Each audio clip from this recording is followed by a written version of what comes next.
Good evening. Welcome to the Talkin Kop. It is a Wednesday night. I'm your host, Matt. I'm joined by Kev and Chris, and we are here to talk about the absolute shambles that is Arne Slot having the audacity to be pictured on vacation. No, that's literally the only Liverpool news. So we are going to talk about the Euros tonight. Friday, the tournament kicks off. So we've got a very wide range of supporting England on the show. So Chris, who lives there, fervently backs the English. Kev, split allegiances, spent time Ireland, spent time in England, spent time in America. He's 50-50 on the fence, and I'm completely against England. So we'll get around to that when we get to Group C.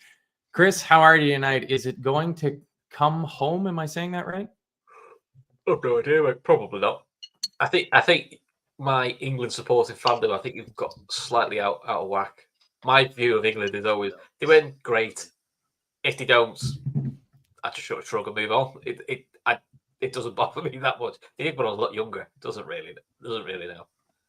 I think it's going back somewhere else. I don't think it's going to England. But are you excited for the tournament starting? Because not a ton of football. I am, because I enjoy tournament football anyway. So regardless of who's in it, I enjoyed the Euros, enjoyed the World Cup. I like Copa America. I just like watching tournament football anyway. And normally in tournament football, there's always somebody new that I've not seen or something different. There's always some cracking goals.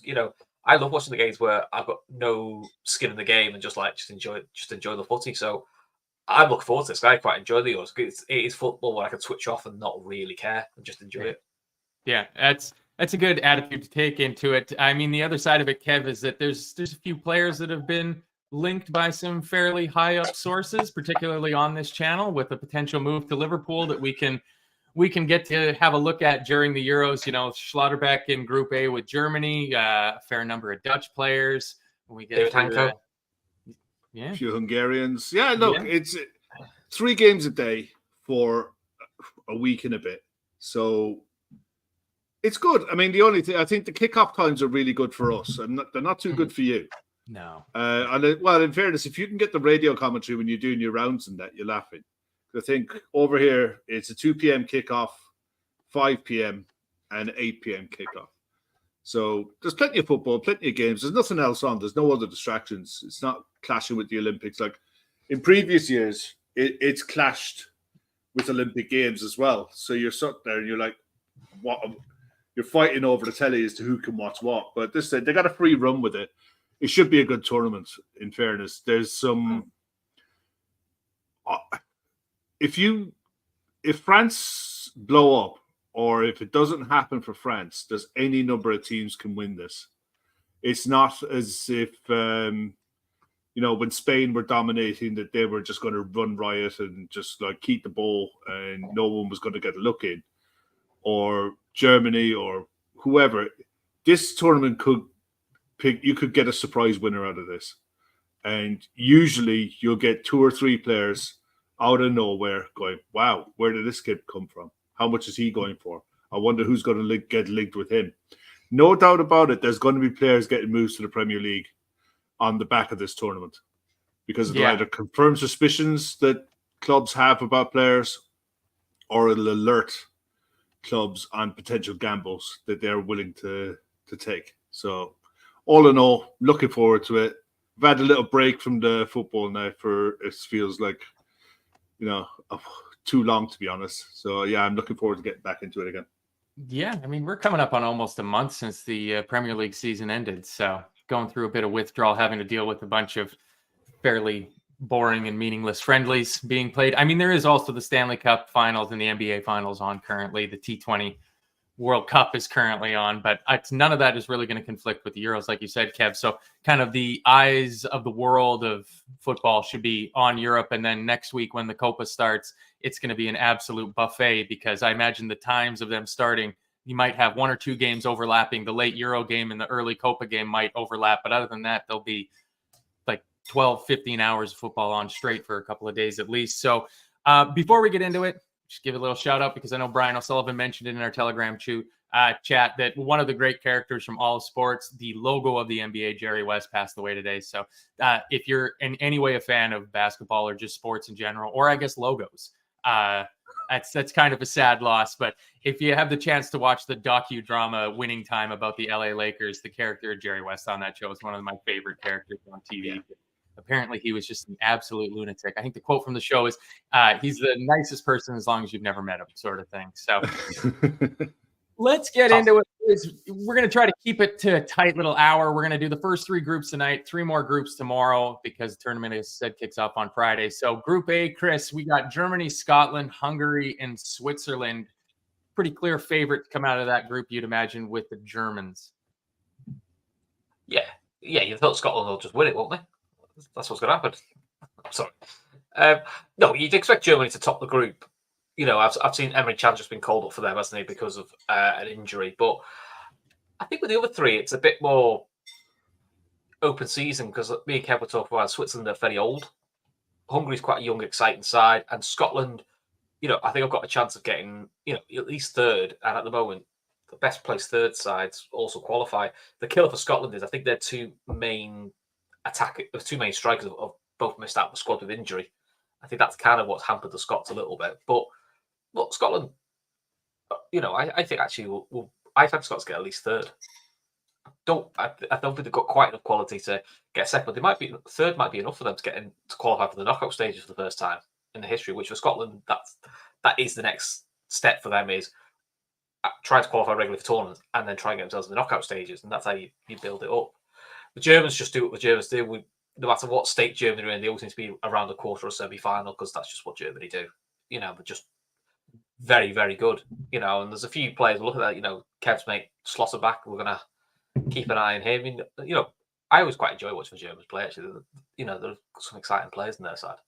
Yeah, it's Kev. It feels to me like Germany might have one of the better rounded teams, but there's a question when I was kind of thinking about this today, going through. There's a lot of teams that kind of have a big question mark over who's going to put the ball in the back of the net. Do you expect Füllkrug or Kai Havertz to be the focal point? No, I'd imagine Niklas Füllkrug will lead the line for Germany. I think if anything, Havertz will play off him or to one side. You'll likely get Musiala play with. Here's the thing. I don't think Germany going forward have a problem with goals. I think Germany's problem is who is their number 1 goalkeeper. Because it's slated down to be Manuel Neuer, but for me, their best goalkeeper is Marc-Andre ter Stegen. So it'll come down to the manager, and if the manager is brave enough to make a bold decision and go with the keeper in ter Stegen, I think with a midfield with Florian Wirtz, Leroy Sané, Gundogan and Toni Kroos pulling strings, they've got so many weapons that they can hurt you with. And I think Füllkrug is probably the one type of striker. He's very Premier League. He's very 1990s Premier League. League One. And a lot of defenses hate coming up against that. They're not used to it. They don't like it. And if they can feed him, you know, all you got to do out of Füllkrug is get 70 minutes out of him. Because you look off the bench, then you got Dennis Undav can come on. He scores goals. You've got Thomas Muller, experience. If you want to shut a game down and close it out, you can do that with him. You know, Max Bayer, he's got pace to burn. You know, they have options. They have live options. Emre Can was called up to the squad because Pavlovic, Bayern Munich holding midfielder, tonsillitis, young kid, 20 years of age, bright future ahead of him. But the fact that Pavlovic got into the squad ahead of Emre Can in the first place, bearing in mind how well Can played in the build-up to the Champions League final and in the Champions League final itself, and the fact that Emre Can could offer various positions speaks volumes for the quality that's in that German midfield. You know, there's some familiar names for us as well. That Pascal Gross made it into the German squad. Robin Koch, who's at Leeds, is in there as well. They're a really well-rounded squad. And with Germany, if they can handle the pressure of being the home nation, if if they can get out the blocks early, get an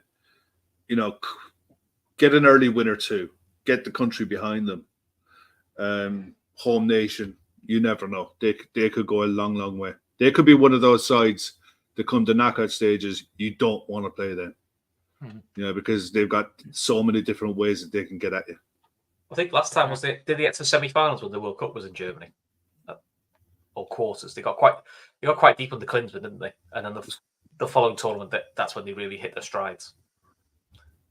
Yeah, it's Sam Tandy with a very relevant point. I guess we should have run through this. Presumably, if you're listening to this or watching us live, you kind of know the format of the tournament. But Sam Tandy says, not loving the whole 4 best third place teams from the groups go through to the next round takes the buzz out of the tournament, to be honest, with no jeopardy in it. So, the top half of all 6 groups immediately go through, and then the 4 best of the 6 third place finishers go through into the knockout stages. So, I mean, Chris, when you look at that group, I mean, I think pretty much anybody, if you're doing a predictor, is going to put Germany at the top of that group. But really, it's going to come down to who finishes second and who finishes third. Basically, for all the groups, it's who's going to finish last. And, I mean, it's tough to look past Scotland. I mean, having Shea Adams leading the line is not ideal. Yes. Not ideal. You're probably going to... But that's really look for set pieces for like McTominay, I suppose, is what they're looking for. Hungary are an interesting side. I can't say I know outside of I don't know many of the Hungarian players, but they did well in qualification, so maybe they're the dark horses for second spot. I just wonder. I'm wondering if this might be a tournament too far for Switzerland. I mean, I just found out. Me and Kev laughed. I said, "God, Shaqiri's still playing." I found out he's only 32, but I feel like Shaqiri's been around forever. Only 32. They're only 32. Yeah. Wow. That's what Kev told me. I nearly fell off my chair. Yeah. Well, he's been around forever. The thing is with Hungary. The thing is with Hungary. There's a few players that you'd be like, oh yeah. Peter Galassi in goal. Willie Orban at the back. There's a guy, Adam Nagy. He played for Bristol City for a couple of years. He's gone on to the continent now.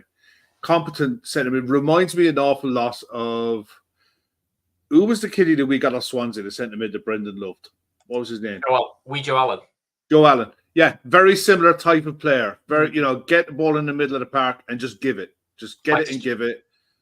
And he's one of those players that in international football, he'll take the ball in tight spaces and he'll just move it around. Obviously, Szoboszlai we know, Kirkes we know. Up front, this is the problem for Hungary.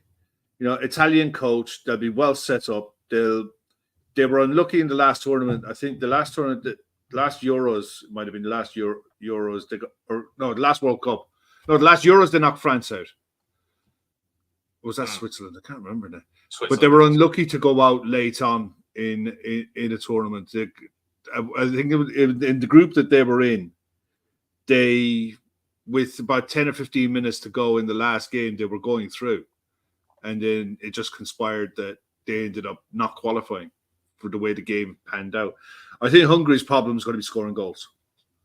Whereas I look at Scotland, and you say that about set piece. Scotland will play with a 5-3-2. And the advantage that Scotland have is they're very comfortable in playing it. And they don't mind you having the ball. They're quite happy to play you on the counter. When you've got an Andy Robertson on one wing and the quality he can pass from wide and in deep, if you got Shea Adams running onto stuff and Scott McTominay supporting him, Scott McTominay scored goals. He's in the qualifying. In the qualifying, Scotland lost one game. They beat Spain at home. They won their first 5, and they only lost 1. So it's they're unfortunate with injuries coming through it, but you look at Scotland, they're a very together team.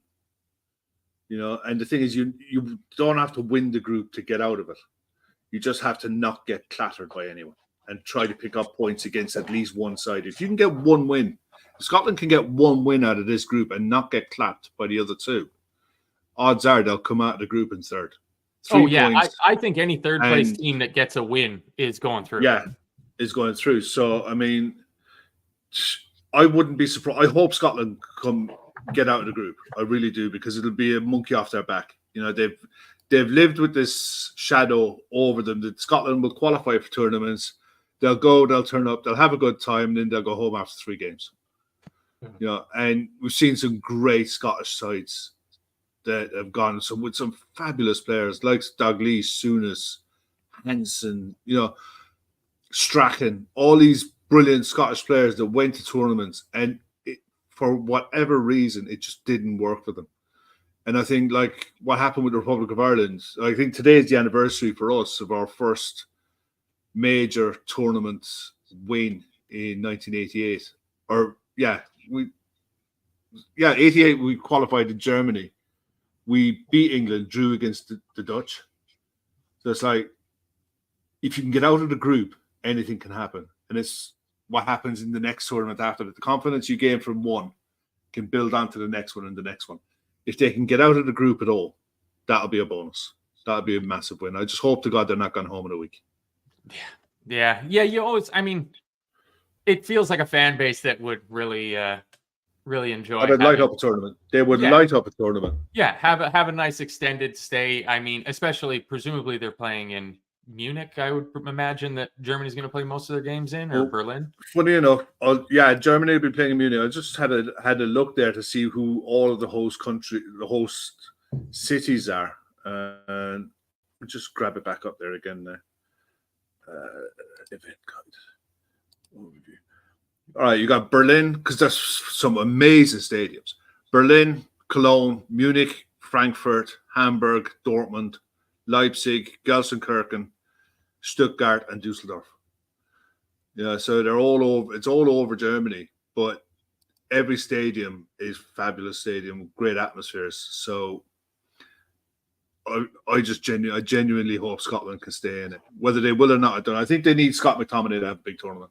Well, and that's what I was going to come on to ask you about, Chris, is like, you know, the goals win games, defenses win championships, but I mean, at the end of the day, probably the midfield is the most important part of a football team that controls the majority of the pitch. And when you look at the options that Scotland has in midfield, that's not a minnows midfield. I mean, you talk about John McGinn, Scott McTominay, Billy Gilmore, the man who you always have to say both of his names, but even Ryan Christie to supplement in with that midfield, like that could be a major difference maker, I think, at least for Scotland, is they have some actually quite quality players, and then an abundance of left backs, of course. Yeah, they're no mugs, Scotland. You know, the reason Scotland didn't used to qualify a lot was they used to always be getting players from the Championship and League One, and that's where that sort of lack of quality told. Most of these guys are playing now Premier League football, Champions League football, or they're playing in top leagues, so they're getting more experience playing against this level of player. So yeah, listen, I will be surprised if Scotland finish bottom of the group. I don't think they will. I think they'll finish at least third, and I think they'll get qualified for knockout stages, which is kind of the first thing they want to do, really. So, and then listen, once you're in knockout stages, it's all fun and games start there. Yeah. When it all comes down to one match, anything can happen in one match. You get a goalkeeper sent off in the first minute, and it changes absolutely everything. So let's see if we can get a consensus on how we think the group is going to play out. I think they're pretty safe to say we all imagine that Germany's going to finish top. Yeah. Second place, I think Hungary's going to finish in second. What about you two? Yeah, I do too. I'll go with that. Yeah, I think they desperately need Dominic Szoboszlai to turn up. He's vital for them. If he turns up, they have a chance. I'm just looking at the Swiss forwards here, and they've got goals in them as well. Embroilo, who's been around for Noah Okafor for the Swiss, definitely one to watch. I'm amazed nobody in the Premier League has taken a punt on him so far. He's a real talent. They're an aging side. They're an experienced side. Granit Xhaka coming off a season at Bayer Leverkusen, fabulous season. Denis Zakaria, experienced, knows his way around midfield. Good supplement player to a Granit Xhaka to allow Granit Xhaka to pick passes and what have you. At the back, Fabian Schär, Manuel Akanji. Akanji, goalkeeper, 2 quality keepers, really. Jan Sommer, Gregor Kobel from Dortmund. He's been around forever, hasn't he? Summer. I mean, Jan Jan Sommer's Sommer, there's one to 35 watch. That's one of Emmett's Yeah. purse strings purchases right there. So yeah. No, I think this is a tight group outside of. I think Germany top it. I think Hungary probably finish second. I hope Scotland gets third, but I think Scotland's third. It's a I pick 'em. think Scotland's Honestly, it's a pick 'em. Yeah, It's a pick 'em. I did a little predictor thing beforehand, and I had Scotland finishing in third, but possibly not on enough points to get through. I think they might end up with 2 draws and a loss to Germany. But it's possible. It's going to be one of them, mate. I think that's going to be one of those groups. If it goes down to the last day, it could go down. I'm just have a quick look at the fixtures. 1 second. I just want to have a look and see who plays who in the last game. Who plays Germany last? You've got Germany, Switzerland. You'd hope for the Swiss' sake that Germany are qualified top, guaranteed, done. Hungary, Scotland, last game, 8 That'll be the one o'clock. to watch. That'll be the game to watch. 8 o'clock kickoff. That is in Stuttgart. That will be the game. Yeah. That will be the game that decides the group, I think. And Sam Tandy, the optimist, scenes when Robbo gets the winner versus Germany tomorrow night. He's on about 2 goals in his last 3 games for us or something. This is correct. I believe he scored in our third and second to last game of the season. So that group feels like a real toss-up for those bottom 3 places. And then to just flip that completely inverse, Chris, we go to Group B, which I mean is without question the group of death, and having Spain, Croatia, Italy, and I think we're all going to probably put them dead last in the group on 0 points. Albania. Poor Albania. I know Albania won their group. They finished ahead of the Czech Republic on goal difference, and then they finished 3 points ahead of Poland. So Albania probably. I can't say I know many of their players, but you know their manager. Yes, we do know their manager. But we do know their manager. But it could be their manager. It could be interesting though, Albania. But yeah, to me, I think it's Spain. Spain and Italy are the 2 that will go first and second. And you would assume Croatia, because of all the experience they have, would have enough. I think young Jaros is going with. No, is he Czech? He's Czech, isn't he? Sorry, not Croatian. Yeah. Sorry, wrong group.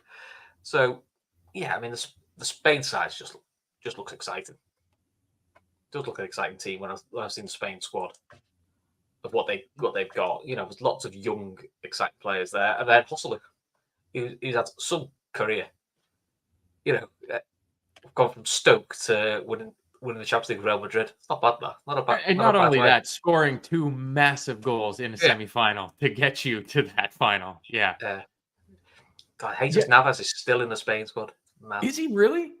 He is actually in the Spain squad. I watched the Ireland-Portugal friendly the other day to watch João Neves, who is Shawnee's big shout for the number 6 position. Because I'd never watched him play before. I'd heard the name, but never watched him play. I'm watching him run around on the pitch, and he was impressive. I was like, man, he reminds me of somebody. And then in the second half, it clicked. It's like he looks like Jesus Navas, like with his shirt tucked in, the close cropped hair. He just needs a little goatee, and he'll be a full Jesus Navas. I can't believe he's still in that Spain team. I'll tell you what, if he goes on to have the career that Jesus Navas has had, he'll retire with some silverware and very healthy bank balance. I guarantee you that. Yeah, not too shabby. But for those listening, the Albanian manager is Silvino, the ex-Arsenal and Man City player, and his assistant manager is Zabaleta. They had the 3rd best defense of all teams throughout the whole qualifying period. Does that have something to do with playing against Poland and Czechia, though? I think it doesn't matter when the fact that they are very organized. They're really hard to break down, stubborn. They're another side. They'll put bodies behind the ball and they'll look to play on the break. They have 2 real life players. Broha, we know. There's another player. His name escapes you. I'm going to get it now. Jim Sheety of Atalanta is Albanian. Just learned that right now. Aslani plays for Inter Milan. Yeah. 21 year. He's not 21 years of age, but he wears number 21. But he's 22. He's one that will take the ball in the middle of the park and try to dictate play, but he'll try to get balls through to Broha on the counter as well. I think I think they'll finish bottom of the group, but I don't think they're going to be mugs. I think they'll be stubborn and hard to beat. They'll probably be in games till the last 20, 25 minutes until subs and bigger squads and squad depth take over. But the other three that are in the group, it's Italy's first tournament. It's for Italy's first Euros in a while. I don't think they qualified for the last one. No. Croatia, I think, are probably the side Euro 2020. who are going to struggle. Italy won the last Euros. No, they missed the last World Cup, sorry. World Cup, sorry, yeah. Yeah, they missed the last tournament, the last World Cup. Croatia coming into this on the back of four wins and a draw. But when you look at the squad, it's got mileage in it. So good players, Gvardiol at the back. Vida's still playing for Croatia. That's amazing. Vida's still there. Kovacic, Modric, Brozovic, Vlasic, Pasalic, Sukic, the Kramaric, Ivan Persic. It's one of those. I think goals could be a problem for them. Yeah, I think even when we watch Madrid. Yeah, even when we watch Madrid. Although Kramaric is coming off a decent season, it's when you look at Luka Modric for Madrid this season, a lot of games coming off the bench, 20 minutes to go, and he'll come on and he'll try to influence the game. And he can impact the game and influence the game from there. With 20 minutes to go. Brozovic, he's gone to Saudi League, I think. And it's like, are they really going to be up to the pace? It's I think the other two sides that are in the group are probably better. They're better geared. Spain are an exciting one. Spain are a really exciting squad. It's really young. I don't think this is their tournament. I think they're looking really more for the next one down the line. Experienced at the back. Midfield, a lot of young talent there. Nico Williams, Pedri. Pedri's not. Zubamendi is one that we've a lot. The problem I don't think Martin Zubamendi is going to play much, unless Spain play Rodri as a centre back, which they've done in the past. But it's the forward line for Spain. Morata, Joselu, experienced strikers now, been around the block. But then you're looking at the likes of Ferran Torres. Is this going to be Ferran Torres' tournament where he fulfills the promise that he showed? He's only 24. Can he fulfill the promise and potential that's there? Lamine Yamal, 16 years of age. Yeah. He's 16, for God's sake. It's mad that he's even there. I mean, any minutes that he gets. Great, not only that, Kev, he's got 7 caps at 16 years old. Yeah. And I see, though, Fuente isn't afraid to play. They added Ayoze Perez to the squad late because he's only got 1 cap. So, I mean, good for him for sticking in there. It kind of got shades of Pascal Gross of getting into the Germany side when you hit, over 30 sort of thing. But when I look at the 3 teams that are in this group, we haven't spoke about Italy. We'll get to them in a second. Is the midfields of those 3 teams, like all 3 of those teams have very strong, very experienced midfields. Like Kev mentioned the strange lack of experience in the Spanish squad, and I'm looking at the number of caps here. And Morata leading the line has got the most with 73. Rodri's on 50. Jesus Navas is on 53, but I don't imagine he'll play too much. Carvajal is in there, and then Ferran Torres has 41, which is a shocking amount for a 24-year-old. But there's a lot of players in that Spanish team that there's not a lot of experience in there, but it feels like it might actually just be about the right mix of I think so. experience. Yeah. Yeah, I think so. I think their aim is, get into the knockout stages, get the experience of this under your belts, and probably go for the World Cup in 2 years' time when they've got a lot more experience. They'll face a few more players in. So but we've seen this before. Sometimes you do see these international sides in what we think is a transition phase, and look, you can hit it right, but the unknown, also sometimes the lack of experience can also be a bit of a blessing because there's nothing to fear. If you're 16, what have you got to fear? You play international football, you'll just go. You're more likely to go for it a little bit and not feel the pressure. I mean, when we look at Italy, the Italian side's, pretty experienced. There's some high quality in there. I think he has a good tournament for them, Federico Chiesa, because I've always liked watching him play, and he got horrible ACL, missed the World Cup in Qatar, and then it's took him a while to sort of get back. But I think he's starting to get back to flashes of what we saw before that ACL injury because he's a really, really exciting player.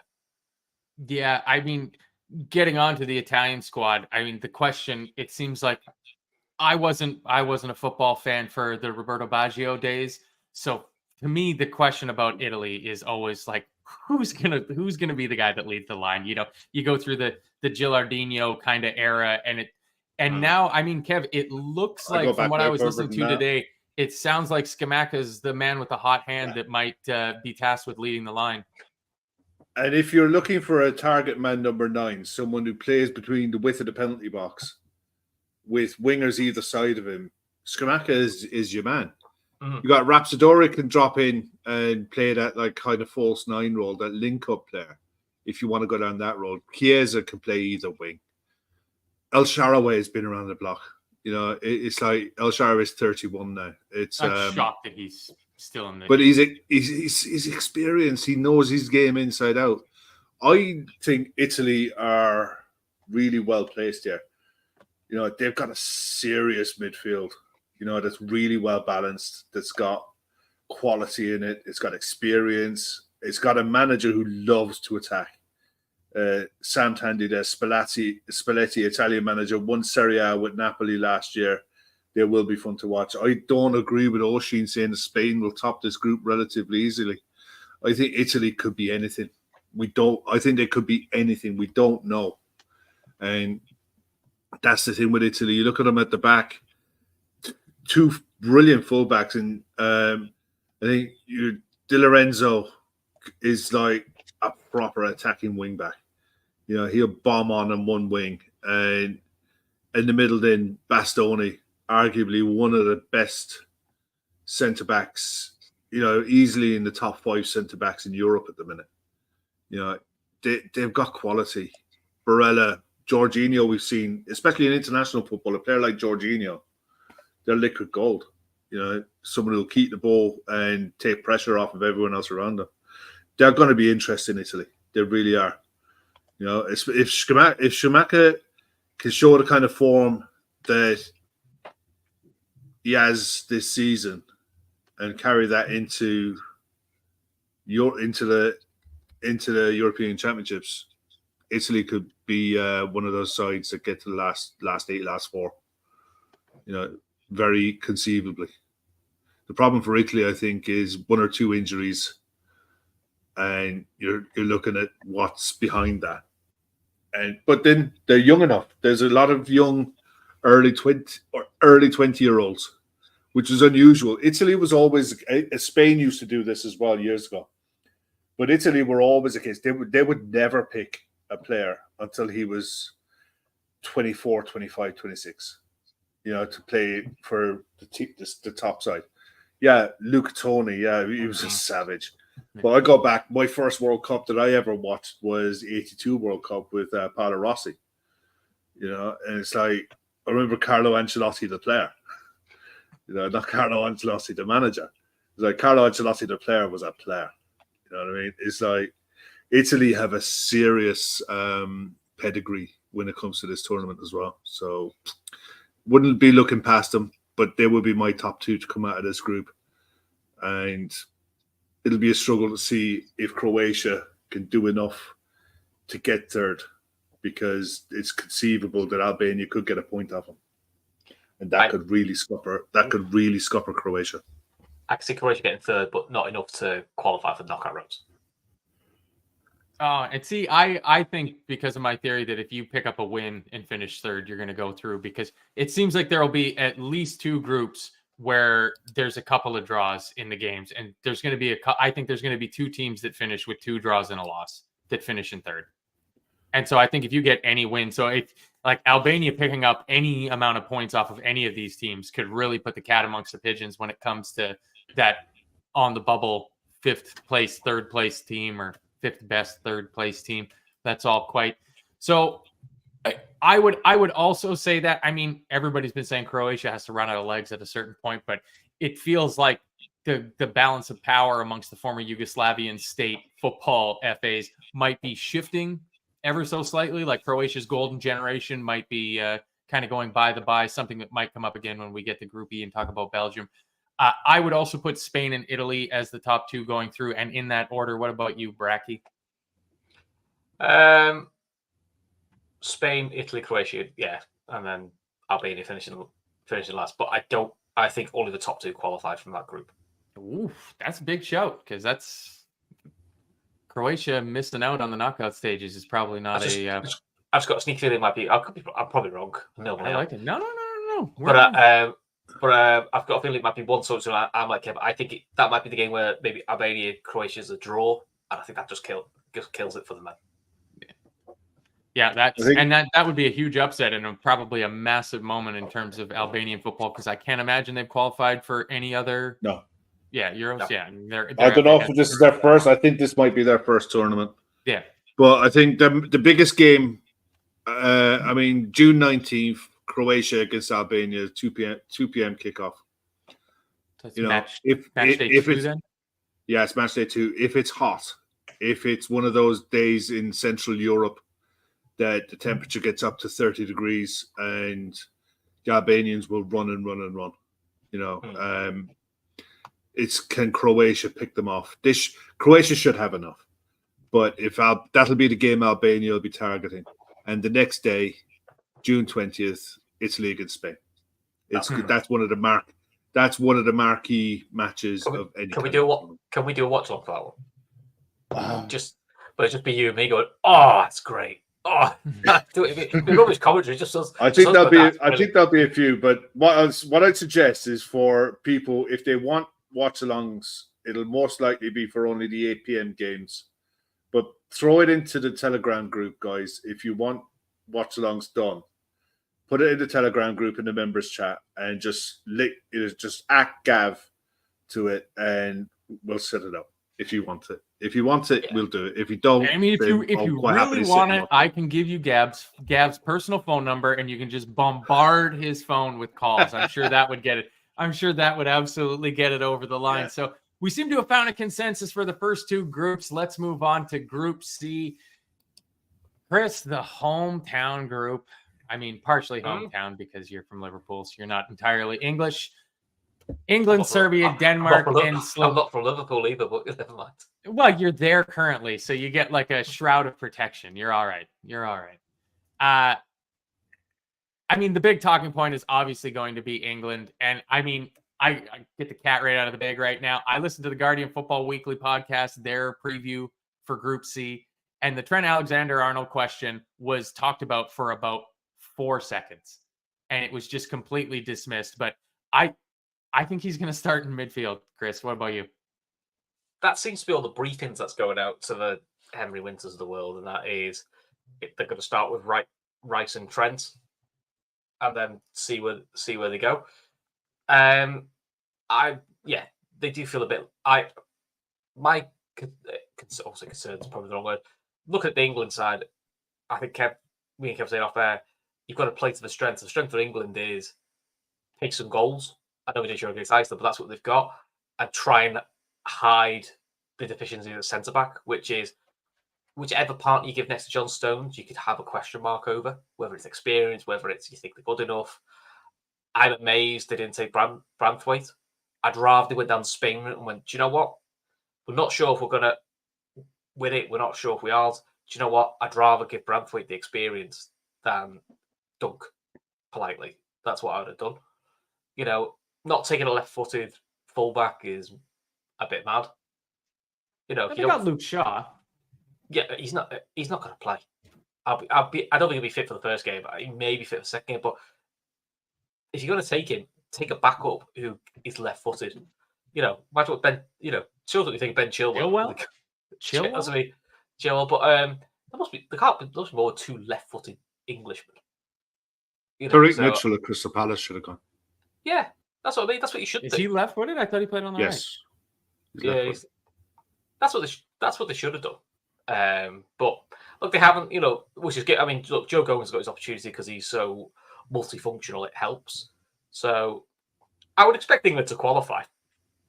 I don't think they'll make it easy. I don't think I don't think many of the games will be pretty because Serbia have got Dusan Vlahovic, and you know they've got some really good players. Denmark, when you look for this squad, you know most of the players.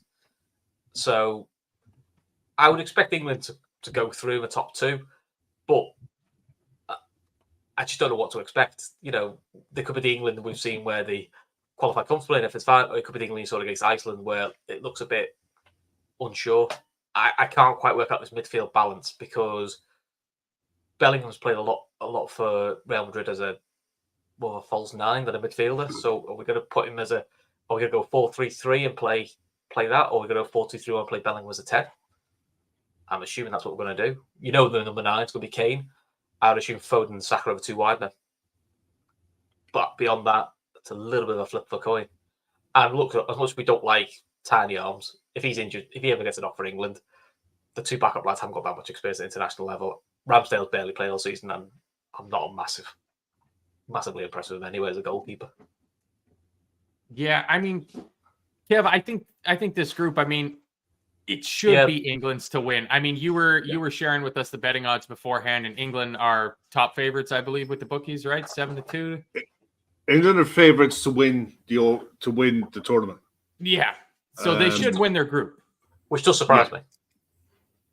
It's an English side, so they're always going to get the housewives, 5ers and 10ers, you know, to make the tournament interesting. So that shortens the odds. But I think if Trent plays in midfield, or he doesn't play. Yeah, simple as that. The question for me is, if you're playing a 4-3-3, is Declan Rice disciplined enough to sit? He's not. And Jude Bellingham has had a really long season. And last year, when he had a really long season, he broke down at the end of Dortmund's season and couldn't finish. At the crucial moment. Yeah. So you got to look for me at Jude Bellingham. Has he got 6 games in his legs in a month? If he does, and with the firepower that England have, that they can create and they can score from off the bench, they have players who can come on and affect the game as well. The problem for England is going to be, can they keep sides out, even from set pieces? Because I don't think the one thing that Harry Maguire offered you when he plays for England, defensively, he's very good in the air. He's brilliant at attacking corners, and set pieces for England have been a godsend in tournaments. He has scored plenty of goals for England in tournaments gone by, and that's a threat that they don't have, I don't think. Although John Stones is capable, we've seen it with England and with Man City. He's capable of scoring from set pieces. He's probably even Stones wasn't playing much at the end of the season for City. No, he wasn't. It's been the thing for a while. When you look around the Premier League, there isn't a natural number 6 who you could say you could hang your hat as an England international and say, yeah, that's my number 6. There's no Rodri. There's nothing even remotely close to that England can call up. So if you don't have that, you can't play a system that depends on a holding centre midfielder, because you don't have one. What you do have is really creative wingers. You have 3 strikers there who can score goals. And in Harry Kane, you have a striker who's well capable of dropping off and being a link player to a central striker if you want to go down that road. So they have many options that they can play and attack with. It's just when they come down to they get into the last 8, last 4, when they come up against sides with equal quality or better quality, can they keep them out for 90 minutes or maybe 90 plus 30? And I don't think they can. Yeah. It wouldn't be popular, but there's argument that if you want a bit more balance and that holding 2, it's probably Rice and Gallagher. Probably give you a bit more balance. Yeah, they do. Because Gallagher's kind of done the sitting 2 thing with Chelsea, to varying degrees of success. It's not as exciting as the sitting one, though. Gallagher's been in that sitting 2 like McAllister was with Caicedo, where he was the forward one, like Rice is.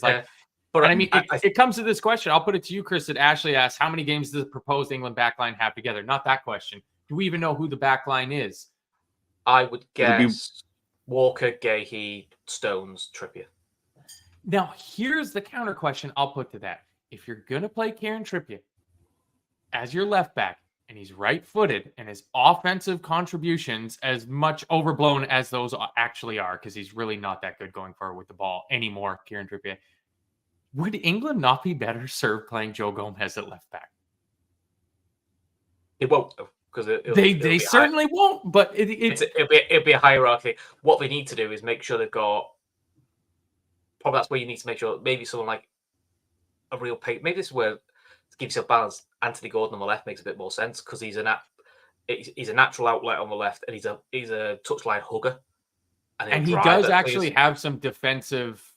And he's got zones to his game, more than I would give him credit for. Yeah, and to be fair, because the Newcastle connection, there is at least a bit more of a natural link-up. I know nobody playing opposite sides, but do you know what I mean? They'll have done that in training. So you could maybe even see Gordon start on the left, and maybe it might be the brave decision of having someone like Foden on the bench or Saka. I don't think he will, because that'll be quite a brave decision. But for balance, they can't. Well, you can't please everyone, and he won't. This is his last tournament. This is it for Gareth Southgate. What if he wins, though, Kev? He'll get the United job. If he wins, then he's already seen the books at Manchester United. He's not going there. Nobody else is. He is. He's just waiting for Christmas so that he gets a few more million in the pay packet. Yeah, he'll head off to Mallorca for a few months and chill out with Jurgen. Yeah. But no, I think England have the capability to go and score plenty of goals. Well, that's the issue I was going to bring to you, Kev, is when I look at England, and I think it was, who said that their squad is super unbalanced? Robert Maguire said England's side looks a bit unbalanced, a lot of talent, but hard to fit them all in. Massively unbalanced. It seems like the type of team that you just go, smash them. And Gareth Southgate does not strike me. I don't follow the England national team that closely. I don't know about his past as a player at Middlesbrough or anything like that. But he does not strike me as the type of manager that goes into the dressing room for a pre-match speech and goes, we're going to go with 5 attackers, just score 3 goals in the first 20 minutes. And that's I'll be honest, right? If I was setting up this England side tomorrow to play their first opening game, I'd tell them to go out and play 4-4-2. I'd put Trent as a right mid. I'd have Walker behind him. There are 2 centre mids, 2 strikers, and just play that, because I think that's your best bet. Just show them a highlight clip of what Gary Lineker and Andy Cole with.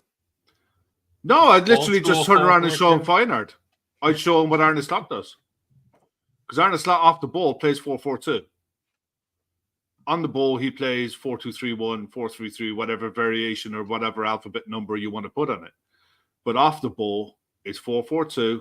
It's compact, and you're in your shape. What shape you drop? When you lose the ball, and whatever shape you drop into, that's the position you hold. If you happen to be in the right side of midfield, that's your position. You drop and you hold that position until you win the ball back, and you build again. But I think that squad is tailor-made to play. That's shades of. See, I didn't know that about Slot. That's very interesting to learn, because I care a lot more about Liverpool than I do about the Euro. Slot plays very much like 4-2-3-1. Denis at Flamengo when I was watching Andre. Yeah. He had that same sort of style. As in attack, the players would switch positions, but when they lose the ball, it was if you happen to be there, that's how you're defending. and everybody had to know where they defend on the pitch. Well, what happens with Feyenoord? The more and more I've watched it, their 10 becomes a second striker off the ball. On the ball, he's a playmaker and the link man and whatever. But off the ball, he's a second striker. He just literally. That's why the talk came up a lot about. We'll drift off. We'll go back to it in a sec. But the talk about moving Mo Salah into the number 10 role. It's not number 10 role. It's a free role, but off the ball, you're a second striker and you're there to play on the counter with your strike partner. But on the ball, when you're in the build-up phase, you're a free player. You know, you go where the ball is, or you go where you want the ball to be. But off the ball is disciplined, really rigid. And I think if you're going to put Trent Alexander-Arnold into a side, I'd have no problem playing him in a 4-4-2 with Kyle Walker behind him. Absolutely no problem with that. Fast. Let's get on to talk about the rest of the group. But before I do that, I just come up with a good question here in the last couple minutes for both of you gentlemen. Chris, you first, and Kev, you second. If England win this tournament and Jude Bellingham is the standout player, does he win the Ballon d'Or this year? No. Who wins it? I think Vinicius Jr. Yeah, that's done.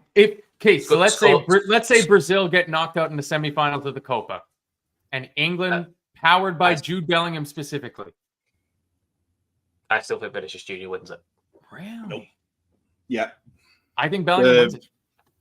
Ballon d'Or is the only way an English player wins a Ballon d'Or is if it is Bellingham, because he plays for Real Madrid. Yeah.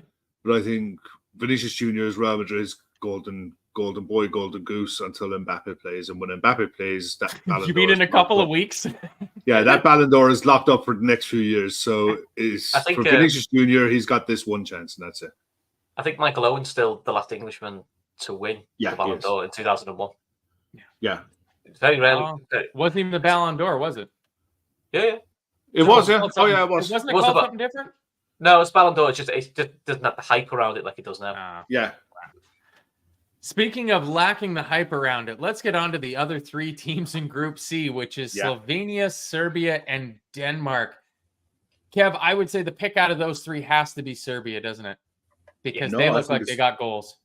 I think it's Denmark. And really? Yeah. I'll tell you why in a sec.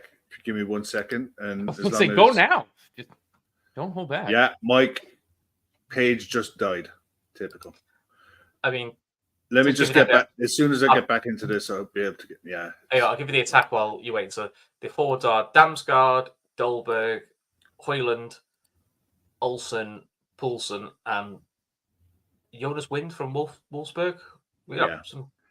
And then midfield-wise that we know about, we've got Thomas Delaney, got Larson from Burnley, but Eriksson still kicking round, Højbjerg still there. Then you got Jensen from Brentford, and Noegaard from Brentford as well. And there's a lot of experience here when you look for it. You know, Rasmus Christensen at the back, Victor Christensen at the back, Kasper Schmeichel still kicking around as well, and there's Anderson from Palace. So, and there's Christensen from Barcelona. So, a lot of experience there. A lot of Kasper Schmeichel in goal as well. No, I think Højlund is one of the top scorers in qualifying. I think he scored 7 or 8 in qualifying. He's a good player. He's a really good player. I think if Denmark can get him service, he'll have fun in games. He'll score plenty. And I think this is one of the groups that it wouldn't surprise me if the tournament's top scorer comes out of this group. And it's purely a case of what happens with Slovenia, because I think they could be the one side, they could be the whipping boys in this group. That if a striker, one of the best keepers in the world, it's what's in front of him. It doesn't matter who's in goal. It really doesn't. Jan Oblak is their single best player by a country mile, but what's in front of him can be very porous at times. I honestly think Højlund could be a dark horse one to watch for top scorer in the tournament. Because I think if you play him up front with Damsgaard behind him in a free role, Damsgaard, for whatever reason, it hasn't worked out for him at Brentford. But when you look at the type of player that he is, and he was in the last tournament, that everyone was like, wow, where did this kid come from? And then you think about Brentford with the way that Brentford play. Damsgaard doesn't really fit. I think it was a bad move for him, but I think he's a better player than what he showed at Brentford. And I think if you can get him in a free role to put balls in and put service in for Hoyland, Denmark could really give sides. I think Denmark could give England problems with the way that they attack and the way that England defend, or the way that England can get exposed with how they defend. I think Serbia could also cause England problems, because I think they'll try and copy the Iceland model: sit deep, look for the breaks, look for set pieces. And with Vlahovic, we've seen it for Juventus. He's a killer in front of goal. So and they've got some. Tadic still there, while the wily old fox that he is. So it's a group I expect England to come out of probably top, but not the easiest. I tell you, up front for Serbia, right? Luka Jovic, been around the block, good player. Alexander Mitrovic. Mitrovic scored. He's only 29, Mitrovic, but he scores goals. He's got 58 goals in 91 caps. Yeah, it's impressive. That's a shit ton of goals. Yeah, Filip Kostic is quality. He's got a quality left foot, and he can pick passes. But I think if you've got Mitrovic and Vlahovic up front, and you've got a Jovic to come off the bench to help rotate that, Filip Kostic, Dusan Tadic. I think up front they've got the ability to score goals. Sasha Lukic as well, good player. Milinkovic Savic, he's at the retirement home now in Saudi. But the talk was always around him when he was at Lazio. Will he ever move? Will he ever move? Will he ever challenge himself? No, the answer was no. But he's still got serious quality. The only thing you look at Serbia, you look at the midfield, and I'm looking at the ages there now: 29, 32, 30, 23. They're not going to play. 29, 27. Those are all prime years. Those are prime years. They are, but they're also years that have a lot of mileage in their legs. Yeah, I'm not disagreeing with you. I think Serbia's biggest thing, because looking at a lot of these squads, at least I look at a lot of them, maybe not so much England, but there's a lot of these squads you look at and you go, who's scoring you goals? And you look at those two for Serbia, and presuming they're going to try to do everything they can to get both Vlahovic and Mitrovic on the pitch at the same time, they're going to score goals. Yeah, I think those three come out of the group. England, Serbia, Denmark come out of the group. I think England will top the group. I think Denmark will probably. I think Denmark have it in them to finish second. But I think Serbia. I think all three beat Slovenia, and it's just a case of between Denmark and Serbia, who comes out on top in that game. England, notoriously, apart from the last Euros, are generally not a very good side at European Championships. They generally aren't, and they've gone there with really good sides over the years. And they must have won it before, right, Kev? They invented the sport, right? They never won the Euros. England must have won the Euro. They've never come close to winning the Euros, apart from the last time. But the closest other than last time was '96, I think, which was semis against Germany. Yeah. Semis. Yeah. Other than that, England tends to actually struggle to get out of the groups. The record in European Championships is pretty awful. Excellent. Yeah. Well, that will be a great summer then for me if England fail to get out of the group. But I hope they win it now just to piss you off, because it'll be funny. Yeah. Jerry says Southgate has caused England problems today, saying it's now or never. Ashley responds with, for him maybe, but not for that squad. They're very young. That's why he says it's now or never, because he knows his contract's not getting renewed after this tournament. Yeah. And with the exception of maybe Harry Kane. Out of the starters for that team, Kyle Walker, I guess, would be another one out of the presumed starting 11 for England that might not be around at the next Euros in 4 years. Next Euros, definitely not. Harry Kane will be around after the next World Cup. He'll be done. The next World Cup will be done. Isn't he done for him. 31? Yeah. If he was at my club thinking about going to a World Cup in 4 years' time, I'd be looking to sell him in 3. I'm sorry. I honestly think if you're a club manager and you've got international players at your club at 31, 32, you've got to be having a word with them. and going full Alec Ferguson and say, when are you retiring? Do you want that 2-year contract? Do a Joel Matip. No, if you want to stay at this club for the next 2 years, you're retiring from international football this year. Otherwise, you're on a rolling 12 month I would contract. love to see us do that with Mohamed Salah, because boy, it would be nice if he could have a full summer off and not be playing at the fucking Olympics. I think the way football's going with the Club World Cup and all this nonsense, that international football players' careers are going to get much shorter, and it's going to happen very quickly. Because the money that's on the table for these players to go and play club football at Saudi clubs who are going to qualify for these tournaments is off the scale. And their bodies physically cannot do it all. So, and the only one that they don't earn money from is international football. Simple as that. And Madge replies to that no idea, problem, Madge. Try saying that to Virgil van Dijk. Absolutely no problem saying it to him. He's not going to get towered over by Virgil van Dijk. Kev is a very tall man. Well, no, because you're looking at it by the next World Cup. So you're talking the end of 2026. Virgil will be what, 34, 35? He's 31 now. Not entirely sure when his birthday is. So the thing is, if you want to turn into Thiago Silva and play until you're 40, something has to give. And centre backs are one position in the pitch where you can arguably say, if your pace goes, that's not the be all and end all, as long as positionally you're sound. But not every international player is Virgil van Dijk. You know, he's in, there are exceptions to every rule. But a general rule of thumb, you look at James Milner. James Milner's prolonged his club career this long and into next year, purely and simply because he retired from international football and had a proper summer to recover every year. It's vital for these players. They have to think about the longevity of their own careers. And once you hit 30, 31, you're not getting better. You don't see too many 32-year-old spring chickens improving their game. You know, so like, unless you're going along for the ride, I think at 31, 32, you've got to seriously be looking at self-preservation at that stage. Yeah, and I mean, Ashley says you might see more young kids breaking in. They're going to have a physical advantage. We've got 16-year-old starters this year. Ashley was at work earlier, and she missed the start of the show where Kev raised that exact same point, talking about Lamine Yamal.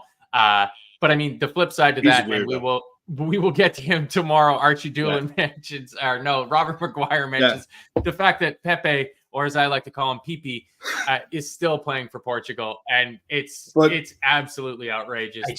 Madge mentions Pepe.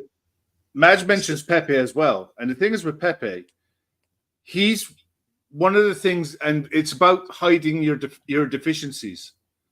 There's a reason Portugal don't play with the back four, and he's the one who's playing in the middle of a back three. You know what I mean? You've got two really good, young, quick centre backs either side of him to do his running, and he's sat in the middle to marshal the lot.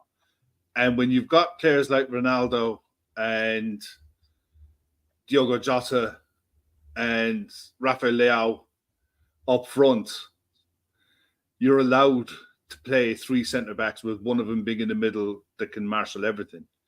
Do you know what I mean? It's horses for courses. Yeah. You know, but there's a reason why Portugal don't play a back four. It's I again watching him play yesterday, like you said, like Inacio on one side, Silva on the other side, and João Neves in front of him.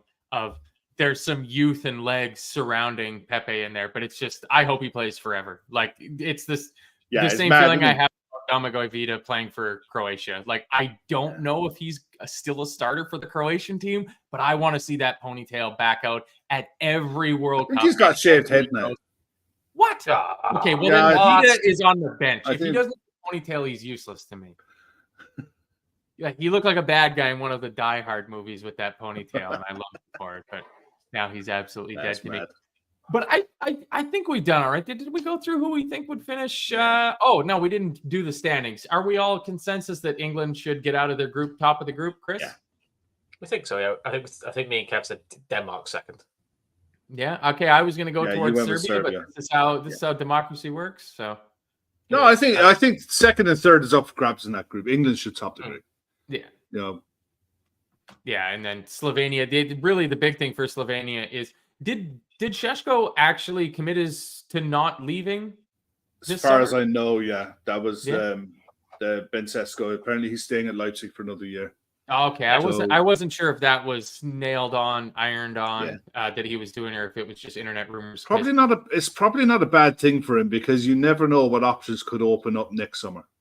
It's like I think next summer a lot of clubs will have the rules around spending will change next year. So the options that he might have to open up could come up. Gowser Pete, you are a bastard. He says, using your logic, Kev, why aren't you in the middle of our screens? So we're trying to say. We're trying to say, Pete. I mean, he's calling you what? 5-time European Cup. I'm 27 plus VAT. Leave me alone. I mean, to be fair, that means you me a class of the youth, which is quite a nice thing for you me to be referred to as. Yeah. And probably as many people watch this show as have actually seen Gonzalo Inacio or Antonio Silva. If we go back to last summer when everybody was saying we should sign those two players, and it was like, you've never seen those two players. No, Jerry, it wasn't Hans Gruber's brother. I mean, that's obviously Jeremy Irons in Die Hard with a Vengeance, but there's a guy in Die Hard with a Vengeance that has the long ponytail. That how does he get killed?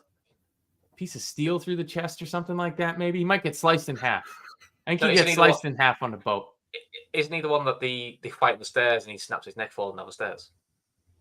There might be one. I mean, Die Hard with a Vengeance is the best Die Hard movie, and there's not even a question about it. There's even less question about what is the best Die Hard than if Die Hard is a Christmas movie. I mean, it's not a Christmas movie, and Die Hard with a Vengeance. I'm not going down this rabbit hole. I got things to do. No, we don't have to do that. We've got a show tomorrow. We're going to be back with everybody tomorrow. We're going to go through groups D, E, and F, just to get through a couple of the Liverpool adjacent announcements. I saw today that Andreas Kornmeier is off to join Pep Lijnders at RB Leipzig as head of performance. Absolutely fantastic for them. I think everybody that's associated with Liverpool would wish both of those guys nothing but the absolute best of luck. And it looks like, I don't remember his name now, but Slot's assistant coach from Feyenoord got his official confirmation today that he'll be joining him at Liverpool. So there's another piece of the backroom staff for Liverpool coming into preseason. But I think there's another coach that Slot wants that they think it's going to be next summer now because his work permit's been declined. Not his assistant. There's another one he wanted though. Oh, well, thank you very much for that, Nigel Farage. That's absolutely fantastic. I'm just having a quick look. It's so hard to get a Dutch guy to come and work for an English football team. I'm just having a quick look through the gossip pages, and apparently Bayern Munich are showing interest in Joe Gomez. Chelsea thinking about offering Conor Gallagher a new deal. AC Milan target Matty Cash. Villa and Spurs also want Gallagher. Matty Cash. Chelsea will link AC Milan. Those links are quite strong, actually. They've apparently AC Milan have tried to sign Matt Cash before, and it got rebuffed. But yeah, I think Chelsea's been linked with the Villa striker, not Watkins. Is it Duran? Duran. Yeah, he is hungry. Ashley says the assistant coach's name is Spike Hulahoff, but I can't imagine. Okay. There we go. I was about to say I don't think Ashley is much for lying, but we have a slight spelling mistake. It's Sipke Hulshov, but Spike Hulahoff is so much better. That guy's name. He's the one that's coming. I'd say we're going to be using that in post-match shows. I could say Spike Hulahoff. And apparently, Liverpool and Brazil goalkeeper Alisson has rejected the chance to join Saudi club Al Nassr. Oh, geez, isn't that too bad for the Saudi League? It's almost like pretty much everybody that went there. I just learned in doing preparation for this, I completely forgot that Aymeric Laporte went to Saudi Arabia. He may as well have vanished with Malawi's vice president. Like, honestly, he just fell off the face of the earth for me. There's a rumor that Genoa after Sadio Mane, which would be an interesting one. Well, it was the start I'm of not my surprised. drinking I think this summer, once the Euros start, I think the transfer market will kick in when countries get knocked out. Yeah, I agree. You know, I mean, once it starts, that's it. It's going to be media silence on transfers, really, unless players. That's the one. Yeah, unless players aren't involved. But I think once countries start getting knocked out, and players, free to, you never know what can happen after that. Yeah. But, so Etienne Reinen is the coach from Feyenoord who will not be making the move over. And then the little dear McGlinchey says Wojciech Szczesny is off to Al Nassr as well. So talk about missing on your first target and having to settle. Going from Allison to Szczesny. Wojciech Szczesny's been at Juventus now for about 6 years, 7 years, something like that. Yeah. He'll still be a massive name in the game. So, yeah. All right. Just to wrap it up, I got a little trivia question that I remember from earlier. I'm going to throw it out to both of you guys. There's 3 players that have been named in the Italy squad that do not play in Italy. Who are they, and where do they play? Oh, just shut down the Italian bloody. I know. I had to wait until I knew you guys closed your screens. Yeah. Jorginho at Arsenal, obviously. Correct. Chris. Donnarumma. Yeah. At PSG. Who's that the third one, Kev? That was the only one of you. Yeah, because Chris did his usual amount of homework for this. I did. I actually opened a tab 10 minutes before the show.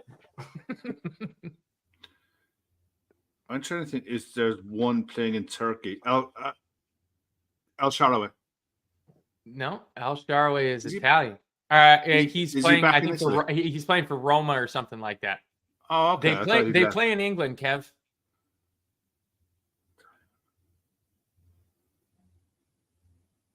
Oh shit! Keepers.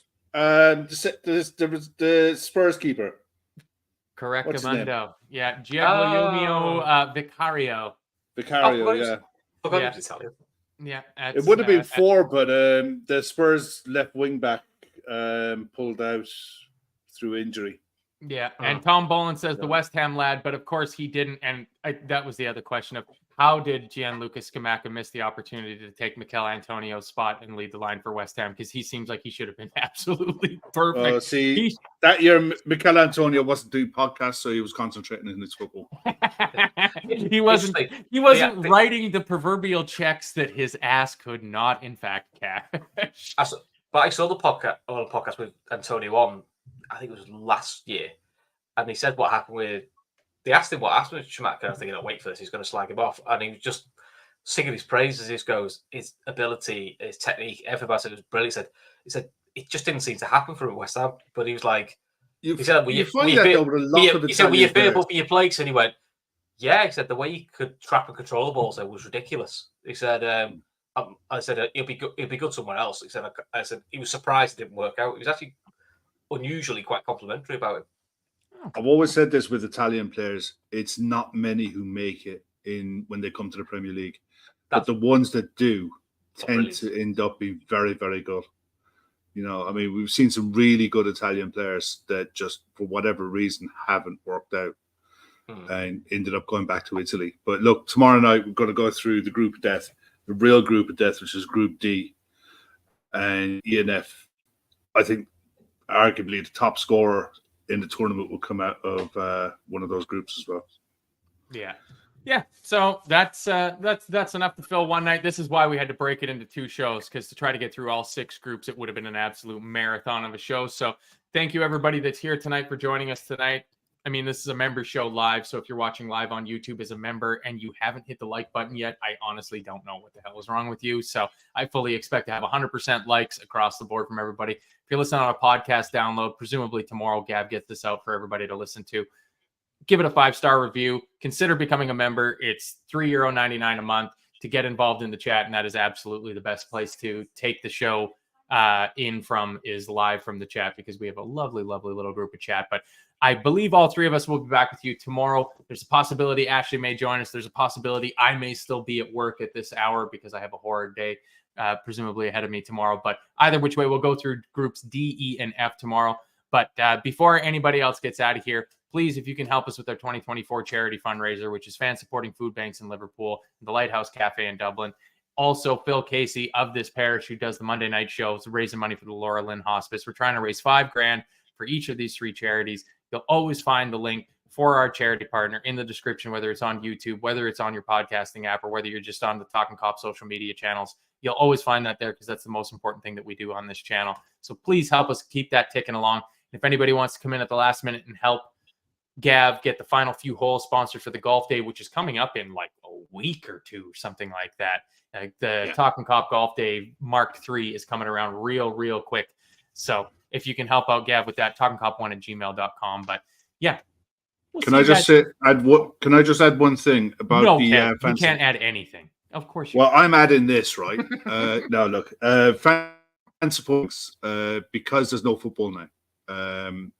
They're not getting any money. They're not getting any match day money, which is huge. They're going to get, like, I think Taylor Swift is playing at Anfield, and there's going to be some other events going on. But in general, this is the time of year the kids are going to be coming off school for the summer holidays, and more than ever, the fan supporting food banks. This is the time of the year where their funds tend to dry up at a point where it's really needed the most. So if at all you were thinking about donating and helping out, if you got a $5 or a $10 and you want to throw it at us, just please click on the link, drop in a $5 or a $10, and really will go a long way, especially with the fan supporting food banks at the minute, because if we can get another €1,000 off to them, that will help them take over for the summer. You know, it's just a one time a year where there's no football going on. There's nothing going on in and around Anfield or Goodison. So this is the one time a year that one charity really needs support. So if there's anything that we can do at this time of year, please do. Yeah, absolutely. And I know after the golf day, that's usually a big influx for that year's charity from the golf day, because all the proceeds from that end up going towards the charity.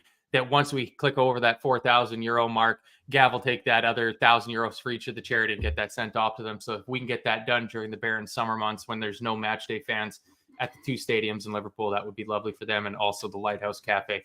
We'll take that in as well too. And of course, don't forget about Phil Casey, whose wild and crazy antics are driving some people mad, but making the rest of us very happy, talking about on Monday night supporting the Laura Lynn Hospice, because if you don't like Phil, I don't know what you're doing on the channel. So thanks very much, Kev. Thanks very much, Chris. Thanks everybody that's been in here for the chat tonight. We'll see everybody tomorrow. Talk about groups. Def.